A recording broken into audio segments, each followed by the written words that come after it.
In this overview, we'll take a look at how you can retrieve an API key from a user within Salsify, and then we'll perform a simple get product API request.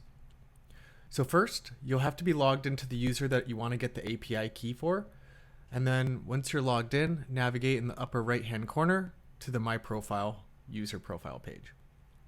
From here, you'll see three tabs: Password, Subscriptions, and API Access. Click on API Access, and this is where you can retrieve the API key. So you'll click on the Show API Key and be prompted to type in your password. Once you type in the password, the API key is revealed for use. So I'll copy this, and then from here, I can insert this into an API call. Let's use Postman, a simple REST API client for testing. I've already added in my Salsify URL containing the organization ID for the get product request, but I need to add in the headers.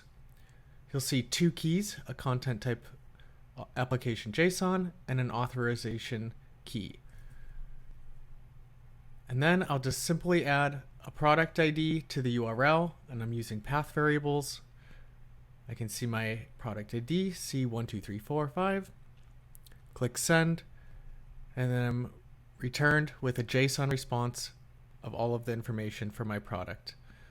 I can navigate back to Salsify, take a look at my product for validation. Thanks for watching.